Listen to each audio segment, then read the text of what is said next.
सीढ़ियों से ऊपर जब कामरान और हारून गए तो उस राहदारी को क्रॉस करके जैसे ही आगे बढ़े तो वहाँ पर आमने सामने बहुत ज़्यादा कमरे थे। उनमें से एक कमरे का दरवाज़ा खुल गया। कामरान और हारून बहुत ज़्यादा खौफज़दा थे। आखिर ये क्या तिलिस्मी चक्कर था। किसी को कुछ समझ नहीं आ रहा था। कोई ना दिखने वाला वजूद उन लोगों को मुसलसल अपने इख्तियार में करना चाहता था और कहीं ना कहीं लेकर जाना चाहता था। वो बेबस दोनों चुपचाप उस कमरे के अंदर चले गए। जैसे उस कमरे के अंदर गए वहाँ पर अंधेरा था। तभी एक चुटकी बजी तो कनस्तर पर रखी मोमबत्ती जल गई। दोनों का दिल दहल गया। जैसे हारून आगे बढ़ा, हारून ने मोमबत्ती उठाई और कमरे का जायज़ा लेने लग गया। तभी उसको वहाँ पर एक तस्वीर नज़र आई। कोई बहुत पुरानी तस्वीर थी। ऐसा लग रहा था किसी लड़की की तस्वीर है। लेकिन हैरत अंगेज़ बात यह है कि वहाँ पर उसका चेहरा मिटा दिया गया था। उसके वही पाँव थे, गोरे चमकते हुए पाँव, जिनमें वही चांदी की पाजेबें थीं। आखिर ये कौन है जो कभी जंगल में नज़र आती है और कभी इन खंडरों में, और अब इस तस्वीर में भी वही है। अभी वो दोनों ये सब देख ही रहे थे कि एकदम से हारून की नज़र पड़ी। पास एक मूर्ति थी, एक छोटी सी मूर्ति। ऐसे लग रहा था कि वो किसी रकासा की मूर्ति है। उसके पैरों में भी बिल्कुल छोटी छोटी सी पाजेबें पहनी हुई थी। हारून इस मौके को समझने के लिए बिल्कुल तैयार नहीं था। आखिर ये सब क्या हो रहा था। तभी कामरान पीछे पलटा तो उसको लहराता हुआ एक वजूद नज़र आया। स्याह कलर का एक वजूद था जो सामने दरवाजे में खड़ा था और उसकी आंखें चमक रही थीं। जैसे ही कामरान ने उसे देखा, कामरान अपने होश खो बैठा। कामरान ने वहाँ से भागना शुरू कर दिया। हारून उसके पीछे भागा, उसको आवाज़ें देने लग गया, नहीं कामरान, ऐसे नहीं भागो, तुम गिर जाओगे, मेरी बात सुनो। लेकिन कामरान ने पीछे पलट कर भी नहीं देखा। जिन सीढ़ियों से ऊपर आया था उन्हीं सीढ़ियों अल्लाह अकबर करता करता नीचे भाग गया। हारून तेज़ी से कामरान के पीछे भागा, लेकिन हारून को कामरान दिखाई नहीं दे रहा था, बस उसका चीखो पुकार सुनाई दे रहा था। जैसे हारून ने भागना शुरू किया, हारून के पीछे भी छन छन की आवाज़ आने लग गई। ऐसा लग रहा था कि उसके पीछे कोई भाग रहा है। हारून ने एक नज़र पीछे देखा तो वहाँ पर कोई भी नहीं था, लेकिन छन छन की आवाज़ मुसलसल आ रही थी। जैसे हारून सीढ़ियों से नीचे उतरा, कामरान उसकी आंखों से ओझल हो चुका था। कामरान, तुम कहाँ पर हो? मेरी बात सुनो, तुम्हें कोई चोट लग जाएगी, तुम कहाँ जा रहे हो? हारून मुसलसल आवाज़ें दे रहा था। तभी अंधेरे में हाथ चलाते चलाते हारून का हाथ दीवार पर लगा तो उसको महसूस हुआ कि ये कुछ और है। तभी वो दरवाज़ा खुल गया। जैसे ही हारून उस कमरे में दाखिल हुआ, वहाँ पर फिर चारों तरफ मोमबत्तियाँ रोशन हो गई और वहाँ पर वही तस्वीर थी जो ऊपर उसने कमरे में देखी थी। फिर एकदम से वही सनसनीखेज़ हंसी की आवाज़ गूंजी। वो हंसी की आवाज़ हारून के लिए कोई नई नहीं थी। हारून ने चारों तरफ देखा, कहीं कोई नहीं था। तभी पीछे से छन छन की आवाज़ आने लग गई। ऐसा लग रहा था उस कमरे में कुछ चलता हुआ आ रहा है। तभी एकदम से सारी मोमबत्तियाँ बुझ गईं। कमरा बिल्कुल अंधेरे में डूब गया। हारून ने कहा, कौन है यहाँ पर? मुझे डर लग रहा है, आखिर कौन है यहाँ पर? तभी वो छन छन करती बिल्कुल हारून के करीब आ गई। अभी भी उसके हाथ में वही दिया था। उसने दिया उल्टा कर दिया, जिसमें उसके पाँव चमकते हुए तो नज़र आ रहे थे, लेकिन चेहरा नज़र नहीं आ रहा था। उससे पीछे बिल्कुल इस तरह से महसूस हो रहा था कि कोई चौपाहा है जो 2 पैरों और 2 हाथों पर रेंग के आ रहा है। उसकी आंखें चमक रही थी, सर बहुत बड़ा था। हारून ने जैसे ही उसको देखा, हारून ने अल्लाह अकबर कहा और वहाँ से भागना शुरू कर दिया। हारून को सामने दरवाज़ा नज़र आया। हारून दरवाज़ा खोलकर जैसे बाहर निकला, उसको ठंडी हवा महसूस हुई। बाहर तारों भरा आसमान था। अभी भी मुसलसल गीदड़ रो रहे थे। हारून उस खंडर से बाहर निकलने में कामयाब हो गया। तभी उसने देखा तो कामरान दूर भागता हुआ जा रहा था। हारून ने कामरान को आवाज़ें दी, कामरान रुको, मेरी बात सुनो, मुझे अपने साथ लेकर जाओ, तुम ऐसे क्यों भागते हुए जा रहे हो? जैसे ही वो लोग हारून भागता हुआ कामरान के पीछे गया तो हारून ने कामरान को पकड़ लिया। कामरान का सांस बहाल नहीं हो पा रहा था। तभी हारून ने कामरान को समझाया, हौसला करो, इतना डरने की ज़रूरत नहीं, मैं हूँ। शुक्र करो कि हम उस खंडर से बाहर निकल आए हैं। सर, आपने देखा वहाँ सब क्या था? वो एक असेब नगरी थी। वहाँ पर कुछ नज़र नहीं आ रहा था। पता नहीं वो कौन थी, वो असेब या चुड़ैल हमें कहाँ तक लेकर जाना चाह रही थी, मैं नहीं जानता। सर, यहाँ से वापस चलें। तभी वो भागते हुए उन ढलवानों से ऊपर आ गए। खेमों में सारे मजदूर जाकर सो चुके थे। तभी हारून कामरान के खेमे में आया और उसको समझाने लगा कि डरने की ज़रूरत नहीं है, कामरान आराम से वहीं पर लेट गया।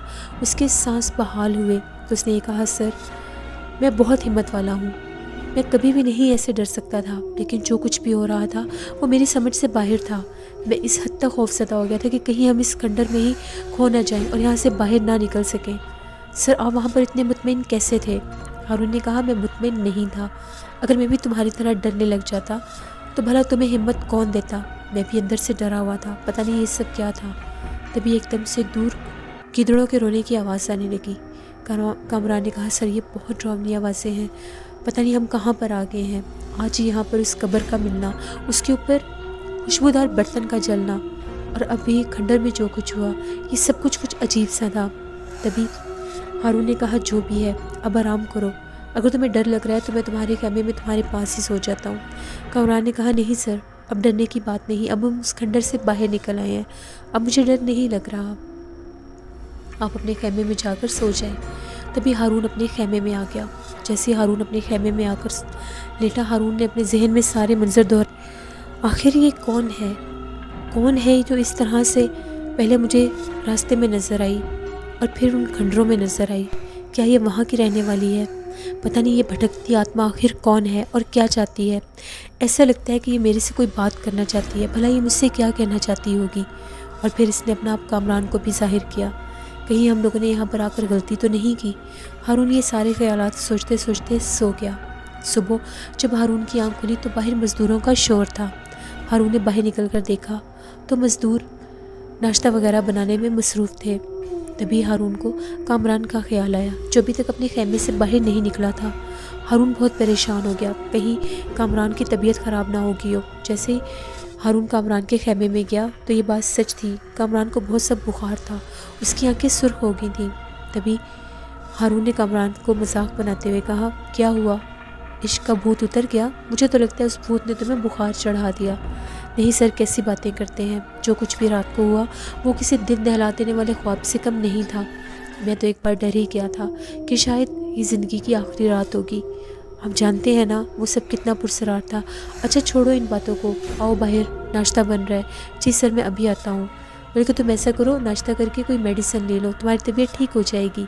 तभी कामरान ने कहा, जी सर मैं अभी आता हूँ। हारून बाहर आ गया। मज़दूरों ने इतने में नाश्ता तैयार कर लिया। कामरान भी बाहर आ गया। दोनों ने मिलकर नाश्ता किया और कामरान ने मेडिसिन ली। मेडिसिन लेने के बाद कामरान की तबीयत कुछ बेहतर होने लगी, लेकिन हारून ने कहा, अगर तुम चाहो तो आराम कर सकते हो, मैं देख लूँगा। जिस पर कामरान ने कहा, नहीं सर मैं बिल्कुल ठीक हूँ। तभी थोड़ी देर के बाद ओवरसियर आ गया। ओवरसियर ने कहा, सर आज हम लोगों को दोबारा से मार्किंग करनी होगी, क्योंकि कल जिस जगह मार्किंग की थी वहाँ से वो कब्र निकल आई, जिसकी वजह से वहाँ से खुदाई रोक दी गई। अब आप बताएं खुदाई कहाँ से शुरू करनी है? हारून ने कहा, मैं आज इस जगह का सारा जायज़ा ले लूँ, उसके बाद मैं मार्किंग स्टार्ट करवाता हूँ। तभी वो दोनों टहलते टहलते बिल्कुल ढलवानों के पास आ गए।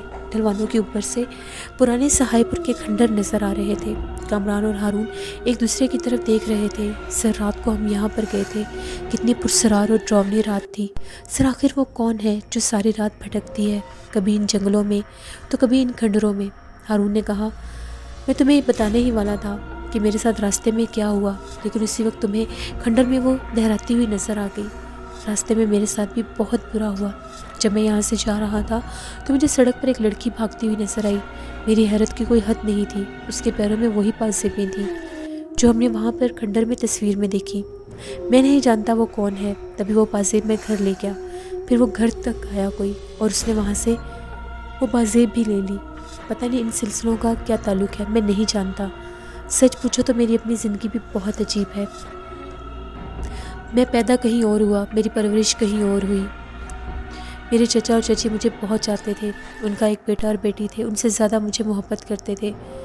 मेरे चचा का बहुत रोब और दबदबा था, पूरा गांव उनसे डरता था, लेकिन वो मुझसे बहुत मोहब्बत करते थे।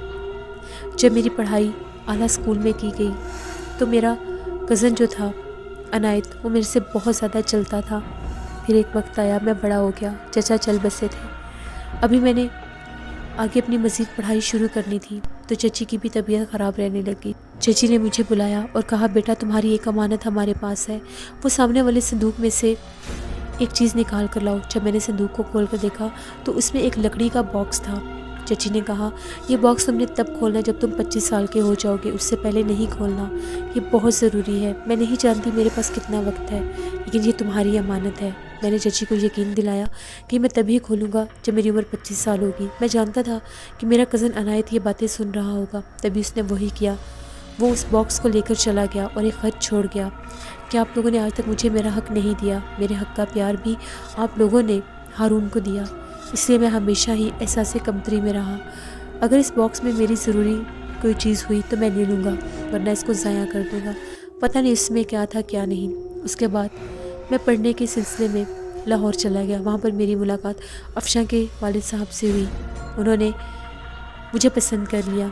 मैंने भी अफशा को देखा, अफशा मुझे बहुत पसंद आई। उन्हीं दिनों में एक और साहब मेरी ज़िंदगी में आए। वो बिल्कुल तन्हा थे, मुझे देखकर बहुत मोहब्बत करने लगे और मुझे ये कहते थे, तुम्हारी शक्ल मेरे छोटे भाई से मिलती है, मुझसे मिलने आ जाया करो। लेकिन जब मैं उनके पास गया तो मुझे शवाहिद का पता चला, उनका तो कोई छोटा भाई था ही नहीं। पता नहीं वो किस सिलसिले में मेरे पीछे पड़े थे। तभी उन्होंने कहा कि वो मेरी पढ़ाई के खर्चे उठाना चाहते हैं। किस्मत शुरू से ही मुझ पर मेहरबान रही।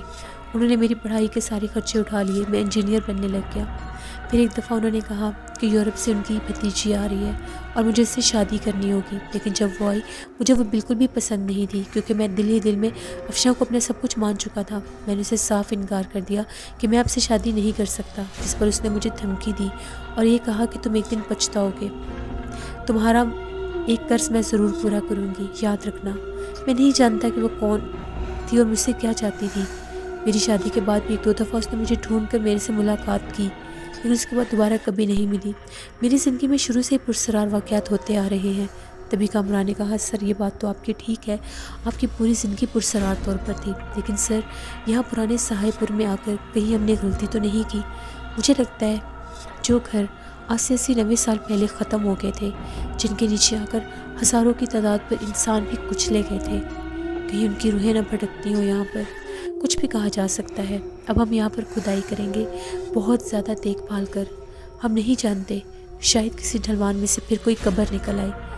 और ये जो राज तुम्हारे और मेरे बीच में है, हमें जो वो छन वाली नज़र आती है जगह जगह पर, उसका जिक्र फ़िलहाल मज़दूरों के सामने मत करना, वरना वो घबरा जाएंगे।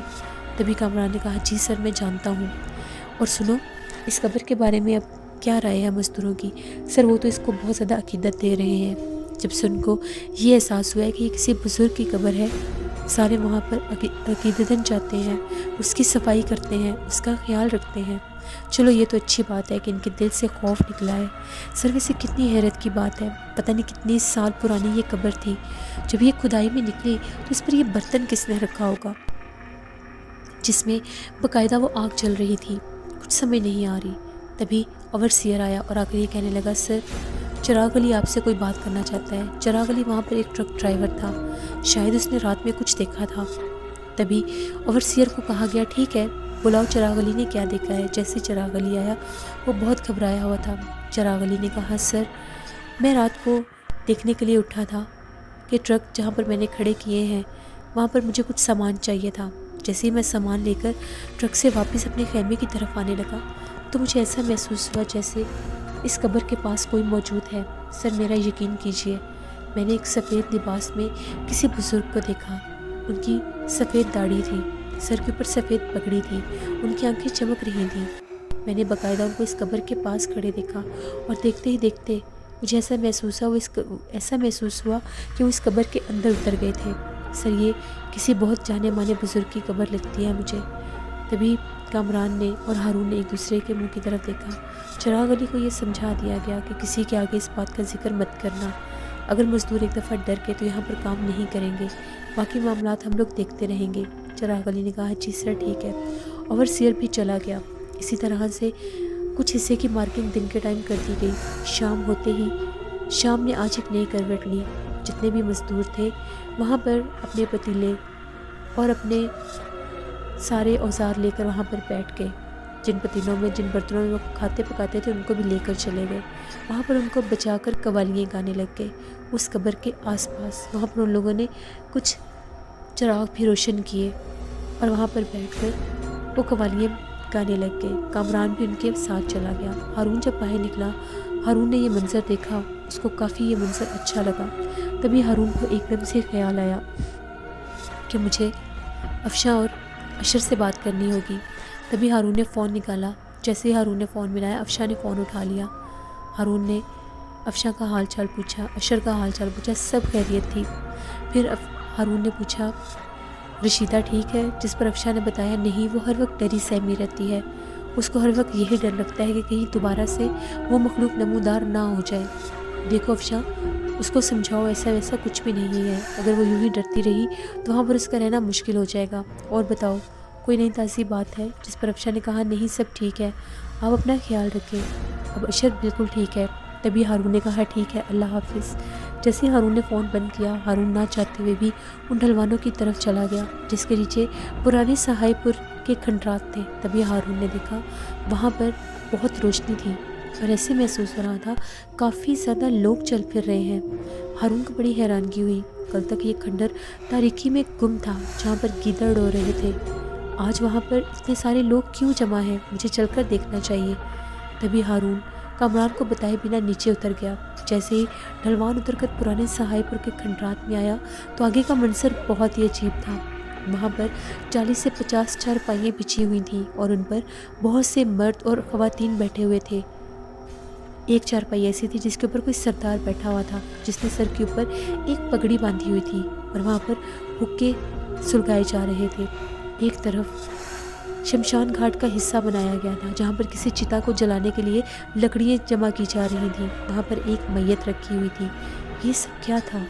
क्या ये नए सहायपुर के लोग हैं जो पुराने सहायपुर के खंडरात को शमशान घाट बनाना चाह रहे हैं? नहीं, ये ठीक नहीं है, मुझे इनसे बात करनी होगी। तभी एकदम से अभी वो वहीं पर खड़ा था तो एक लड़की चीखती चिल्लाती हुई आई। उसके साथ 2-3 औरतें और थीं और वो बार बार उसको ये कह रही थी कि अब तू भी इस चिता के साथ जिंदा चलेगी। कल मूवी तूने अपने माँ बाप का, अपनी बरादरी का मुंह काला किया, तूने इसके साथ जाकर चोरी निकाह कर लिया, फेरे ले लिए।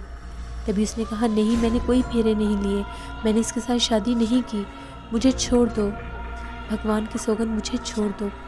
जैसे उसकी आवाज़ सुनी तो हारून चौंक कर उसकी तरफ देखने लगा। वो कुछ लोग उसको घसीट कर ला रहे थे। शायद ये मरने वाला उसका पति था जिसके साथ उसको ज़िंदा जलाना था उन लोगों ने। लेकिन वो बार बार कह रही थी कि उसने कोई फेरे नहीं लिए, उसने कोई शादी नहीं की। तभी उसने चीख कर कहा, मेरी इससे शादी नहीं हुई, मेरी शादी तो एक शहरी बाबू से हुई है। तभी वहाँ के सरदार ने कहा, तेरी शादी किसके साथ हुई है, जल्दी से बता। तभी उसकी नज़र हारून पर पड़ी और उसने कहा, मेरी शादी इस शहरी बाबू से हुई है। तभी सबने पलटकर हारून की तरफ देखा। हारून के रोंगटे खड़े हो गए। उसको समझ ही नहीं आई कि ये क्या कह रही है। उस लड़की का नाम चंद्रबदन था। चंद्रबदन ने कहा, मेरी शादी इससे हुई है, बाबू बोलो ना, तुमने मेरे साथ फेरे लिए हैं ना। तभी उसके पास आकर गिड़गिड़ा कर कहने लगी, मुझे बचा लो वरना ये लोग मुझे ज़िंदा जला देंगे, मैं मरना नहीं चाहती, मेरी मदद करो, थोड़ा सा नाटक कर लो। तभी हारून के दिल में हमदर्दी आ गई। हारून ने कहा, हाँ, मैंने इससे शादी की है, ये मेरा गुनाह है, इसको ज़िंदा मत जलाओ, इसने कुछ नहीं किया। तभी वहाँ का सरदार एकदम से उठा और कहने लगा, अगर तूने इससे शादी की है, तूने इसके साथ फेरे लिए हैं, तो इसको अग्नि में जलने से बचाने के लिए अभी इसको लेकर यहाँ से निकल जाओ, वरना हमारे कबीले के लोग इसे ज़िंदा जला देंगे। तभी हारून ने कहा, ठीक है, तुम चलो मेरे साथ। चंद्रबदन हारून के पीछे चलने लगी। जैसे वो हारून के पीछे चलने लग गई, एकदम से उसके पैरों में छन छन की आवाज़ आने लगी। जैसे ही हारून ने पीछे पलट कर देखा, ना वहाँ पर कोई चिता थी, ना वहाँ पर कोई चारपाई थी, ना वहाँ पर कोई सरदार था, ना वहाँ पर जमा हुए कोई लोग थे। आखिर वो सब कहाँ गए? सिर्फ हारून के पास वही लड़की खड़ी थी, हाथ में मोमबत्ती लिए। आज उसने अपना चेहरा दिखाया। वो बेहद खूबसूरत थी। उसके पैरों में वही पाजेबें थी, वही चमकते पाँव। तभी हारून ने चौंक कर कहा, तुम कौन हो? तुम कब से मेरे पीछे हो? आखिर तुम क्या चाहती हो? तभी चंद्रबदन कहने लगी, नहीं साहब, मैंने तो तुम्हें पहली बार देखा है, तुम कैसी बातें कर रहे हो? मैं झूठ नहीं बोल रहा। आखिर यहाँ पर जो सारा मंजर था वो गायब कैसे हो गया? अभी तो यहाँ पर इतने ज़्यादा लोग थे, वो कहाँ गए? साहब, वो सब चले गए। क्या इतनी जल्दी चले गए? 3 कदम चलने से भला कौन जाता है? देखो, मुझे सच सच बताओ, तुम कौन हो? क्या तुम कोई चुड़ैल हो, कोई भटकती आत्मा हो जो मेरे पीछे लगी हो? नहीं साहब, अब मैं जो कुछ भी हूँ, मुझे अपने साथ ले जाओ। हारून ने कहा, मैं तुम्हें अपने साथ नहीं लेकर जा सकता, तुम्हारे कहने पर मैंने तुम्हें बचा लिया, इससे ज़्यादा मैं कुछ नहीं कर सकता। मेरी शादी हुई हुई है, मेरा एक बेटा भी है। तभी उसने कहा, तो क्या हुआ, मुझे अपने साथ रख लो, मैं उनकी सेवा करूँगी, तुम्हारे घर का काम करूँगी, बस मुझे अपने साथ रहने दो। नहीं, ये मुमकिन नहीं है। तो फिर मैं कहाँ जाऊँगी, वो लोग मुझे मार देंगे। देखो, बंद करो अपना ये ड्रामा। मैं जिस दिन से यहाँ पर आया हूँ तुम मुझे अपना आप जाहिर कर रही हो। कभी तुम गायब हो जाती हो, कभी तुम सामने आ जाती हो, कभी तुम्हारा चेहरा नहीं दिखता, तुम्हारे पैरों की छन छन। तुम मेरी गाड़ी के आगे भागी, तुम मेरे घर तक भी आई। आखिर वो कौन है जिसके हाथ जले हुए हैं और उसके ऊपर बाल ही बाल हैं, जो तुम्हारी पास जेब लेने मेरे घर आया था? ये सब क्या हो रहा है? मेरी जान छोड़ दो, तुम जो कोई भी हो। तभी उसने कहा, नहीं साहब, मैं तुम्हें कोई नुकसान नहीं पहुँचाऊँगी, मुझे अपने साथ ले जाओ। तभी हारून ने कहा, अभी तुम मेरे साथ चल सकती हो, लेकिन कल सुबह तुम्हें यहाँ से जाना होगा। तभी हारून उसको अपने साथ ले आया और वो चलती चलती हारून के साथ आ गई। उसके पैरों में छन छन हो रही थी, हारून का दिल दहल रहा था। आखिर ये क्या मुसीबत मेरे गले पड़ गई है? पता नहीं ये क्या मखलूक है, ये क्यों मेरे पर सवार होना चाहती है। तभी हारून ने इसको कहा, वो सामने मेरा खैमा है, वहाँ पर जाकर सो जाओ, मैं बाहर ही हूँ। हारून बाहर आकर बैठ गया और वो खैमे में जाकर उसने खैमे का पर्दा आगे गिरा लिया। हारून बाहर ही था, यहाँ तक कि पूरी रात गुजर गई। सुबह कामरान हारून के पास आया तो हारून बाहर सोया हुआ था। तभी कामरान ने हारून को जगाया, सर आप ठीक तो हैं, क्या हुआ? हारून चौंक पड़ा, हाँ बस वैसे ही, मेरा दिल घबरा रहा था तो मैं बाहर आया और सो गया। तुम खैमे में तो नहीं गए? कामरान ने कहा, नहीं सर, मैंने आपको बाहर देखा तो आपके पास आ गया। ओह अच्छा, ठीक है। हारून ने देखा कि मुझे कामरान को बताए बिना और कोई चारा नहीं है। अगर मैं कामरान को नहीं बताऊंगा तो ये मुसीबत से पीछा छुड़ाना मेरे लिए मुश्किल हो जाएगा। तभी कामरान को हारून कहने लगा, मेरे साथ आओ, मुझे तुम्हें बहुत ज़रूरी बात बतानी है। कामरान ने कहा, जी सर, क्या बात है? तभी कामरान ने रात वाली सारी बात बता दी और ये भी बताया कि अभी वो खैमे में सो रही है।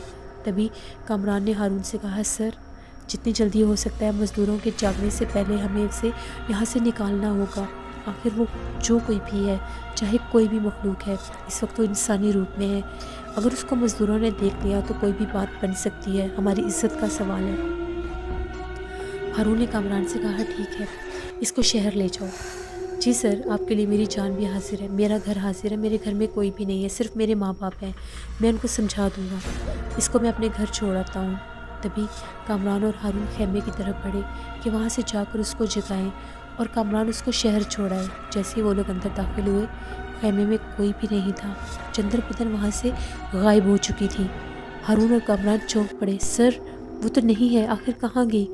हारून ने कहा, मुझे नहीं पता वो कहाँ गई, अभी रात को वो मेरे साथ आई थी, सुबह तक यहाँ से बाहर कोई नहीं निकला, मेरी आँख अभी कुछ देर पहले ही लगी थी, मुझे तो कोई आवाज़ भी नहीं आई, पता नहीं वो कहाँ पर गई। वो दोनों बहुत ज़्यादा हैरान थे कि एकदम से खैमे में सोई लड़की कैसे गायब हो गई। तभी कामरान ने हारून से कहा, सर मैंने आपको कहा था ना, वो एक आसेब है, एक पिछल पैरी चुड़ैल है, पता नहीं वो हमसे क्या चाहती है, वो क्यों हम लोगों के पीछे पड़ी हुई है। रात को आप उसको अपने साथ लेकर आए, आपने खुद अपनी आंखों से वो मंजर देखे, वो चारपाइयों पर बैठे लोग, आखिर वो सब कहाँ गए? वो जलती चिता जिसको लोग जलाने लगे थे, वो मैयत, वो सब कहाँ गए? तभी हारून बहुत ज़्यादा घबरा गया, अब क्या होगा, मुझे बहुत डर लग रहा है, कहीं कोई डरावनी कहानी जन्म ना ले ले। यही बातें अभी वो दोनों सोच रहे थे। लिसनर्स, नेक्स्ट एपिसोड में आप लोग देखेंगे आखिर चंद्र बदन कौन है और वो कामरान और हारून के पीछे क्यों है। हारून अगर उसको अपने साथ लेकर आया था तो वो गायब कैसे हो गई। आखिर खंडरात में भटकने वाली वो आत्मा कौन है जो इन दोनों को ही सिर्फ नज़र आ रही है और अपना आप जाहिर कर रही है। और वो जले हाथों वाला कौन है जो चंद्र बदन की पासेब उठाने हारून के घर आया था। ये सब कुछ जानने के लिए आप लोगों को देखनी पड़ेगी 100 साल पहले की अगली एपिसोड, जो मैं कल ऑन एयर करूँगी। जिन लोगों ने अभी तक हॉरर उर्दू सेंटर को सब्सक्राइब नहीं किया, मेरे चैनल को भी सब्सक्राइब करें। इस पर इसी तरह से हॉरर नॉवेल्स में ऑन एयर करूँगी। अपना बहुत सा ख्याल रखिएगा, अपनी ढेरों दुआ में मुझे मेरी फैमिली को ज़रूर याद रखिएगा। Thank you for watching, stay blessed, अल्लाह निगहबान।